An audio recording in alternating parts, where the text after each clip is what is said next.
Hello everyone. ఈరోజు ఒక challenging case transplantation surgery దాని రిజల్ట్స్ గురించి మనము మాట్లాడుకుందాము. ఈ వీడియోని ఎండ్ వరకు చూడండి. ఈ కేసులో ఎందుకు ఇది ఛాలెంజింగ్, దాన్ని ఏ విధంగా మనం రిజల్ట్స్ తీసుకురాగలిగినాము, కన్క్లూజన్ ఏంటి అనే విషయాల్ని ఇన్ డీటెయిల్ మనం మాట్లాడతాము.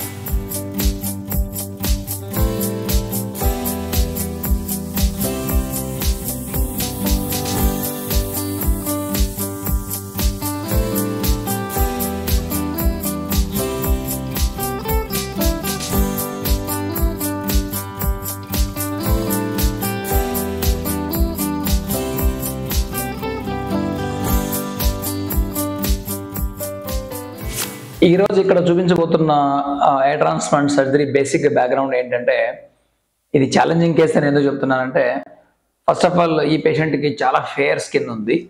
ఫేర్ స్కిన్ ఉన్నప్పుడు మనకి రిజల్ట్స్ అంత ఈజీగా తీసుకురావడము. రెండవది, హెయిర్ లైన్లో కూడా హెయిర్ కావాలి, క్రౌన్లో కూడా హెయిర్ కావాలి, మధ్య స్కాల్ప్ మిడ్ స్కాల్ప్లో కూడా హెయిర్ కావాలి. ఆ మూడు చోట్ల హెయిర్ కావాలి. అదొక మనకు ఛాలెంజింగ్. ఎందుకంటే ఒకేసారి ఒకే సెషన్లో ఈ మూడు చోట్ల ఇంప్లాంట్ చేయడం అనేది ఇంప్లాంట్ చేయొచ్చు కానీ బట్ అంత డెన్సిటీ రాదు. అందువల్ల ఈ కేసు ఛాలెంజింగ్ అని నేను చెప్తున్నాను. అయితే ఇక్కడ ఛాలెంజింగ్ అన్నప్పుడు కొన్ని ట్రిక్స్ అండ్ టిప్స్ మనం సర్జన్ ఫాలో అవుతే కొంతమందిలో మనం ఒకేసారికే రిజల్ట్స్ తీసుకురావచ్చు. అందరిలోనూ ఆ విధంగా పాసిబిలిటీ కాకపోవచ్చు. ఈ పేషెంట్లో ఎందుకు అలా పాసిబిలిటీ అయిందంటే డోనర్ బాగుంది. రెండవది, మనకు ప్లాన్ చేసేటప్పుడు మనం హెయిర్ లైన్ కొంచెం పైన తీసుకోవడం జరిగింది, ఎందుకంటే గ్రాఫ్స్ కొన్ని సేవ్ చేద్దామనే ఉద్దేశంతో. రెండవది, మిడ్ స్కాల్ప్లో ఎక్కడైతే మనకు డెన్సిటీ లేదో అక్కడ మనం కొంచెం గ్రాఫ్ట్స్ ఇంప్లాంట్ చేయడం జరిగింది. నెక్స్ట్ క్రౌన్లో కొద్దిగా ఎక్కువ ఇంప్లాంట్ చేయడం జరిగింది. సో ఇక్కడ ప్రయారిటీ మనకు క్రౌన్ ఉంది, మరియు హెయిర్ లైన్లో కూడా ఉంది, మధ్య స్కాల్ప్లో కూడా ఉంది.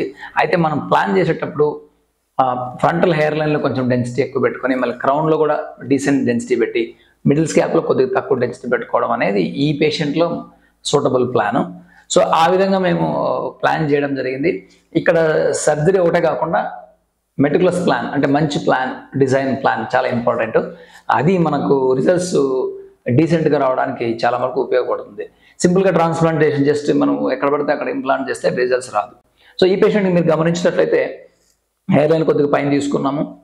తర్వాత మనము ఆ ప్యాటర్న్ లాస్ బట్టి మధ్యలో కొంచెం మధ్య స్కాల్ప్ ఇంప్లాంట్ చేసాము, క్రౌన్లో పూర్తిగా ఇంప్లాంట్ చేసాము. సో అది తనకి సర్జరీ యాజ్ యూజువల్గా మంచి అవైలబిలిటీ ఉంది కాబట్టి మంచి గ్రాఫ్ట్స్ తీయడం జరిగింది. మెటిక్యులస్గా గ్రాఫ్ట్స్ అని సేవ్ చేసి ఇంప్లాంట్ చేయడం జరిగింది. ఆ తర్వాత 10 months తర్వాత రిజల్ట్స్ మనము ఈ పేషెంట్కి ఎక్సలెంట్గా తీసుకురాగలిగినాం. ఇక్కడ సర్జరీ ప్రొసీజర్ ఒకటే కాకుండా ప్లానింగ్ చాలా ఇంపార్టెంట్ అనేది ఈ పేషెంట్లో ఒక మెయిన్ ముఖ్యమైన విషయం, గమనించాల్సిన విషయం. సో అందువల్ల ఇది ఎక్స్పర్టైజ్ టీమ్ కానీ ఎక్స్పర్ట్ స్కిల్ ఉన్న డాక్టర్తో కానీ పాసిబిలిటీ ఉంది. ఇలాంటి కేసుల్లో చాలామంది చేస్తే ఓన్లీ ఒక చోట హెయిర్ వస్తుంది, ఈ మధ్య అంతా రాకపోవచ్చు.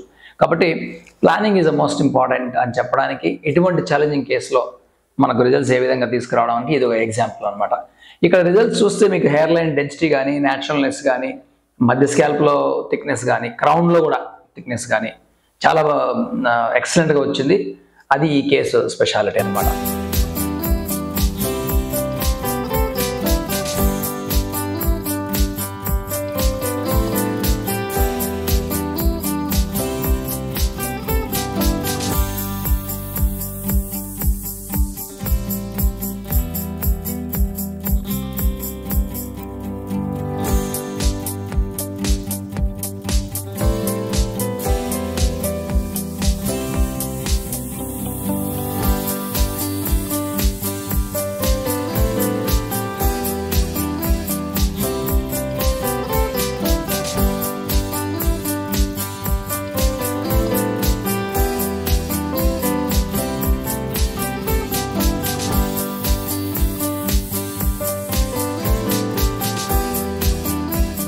కన్క్లూజన్ ఏంటంటే, ఇట్లాంటి ఛాలెంజింగ్ కేసెస్లో యూజువల్గా సెకండ్ టైం కూడా అవసరం రావచ్చు. అందరికీ ఇదే విధంగా రిజల్ట్స్ వస్తుంది అనుకోకూడదు. ఎందుకంటే పేషెంట్ ఉన్న అవైలబిలిటీ గ్రాఫ్ట్స్ మీద కావచ్చు, కొన్ని factors, hair texture, hair nature కానీ, లేకపోతే ఎన్ని ఫాలికల్స్ ఉన్నాయి ఒక గ్రాఫ్ట్లో అని చెప్పి, ఇవన్నీ చాలా ఫ్యాక్టర్స్ ఉంటాయి.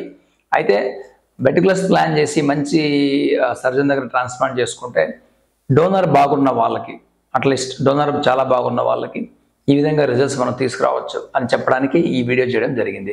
సో కొంతమంది కేసులో ఎక్స్టెన్సివ్ హెయిర్ లాస్ ఉందనుకోండి, ఇటువంటి కేసుల్లో మేబీ సెకండ్ సెషన్ కూడా అవసరం ఉండొచ్చు.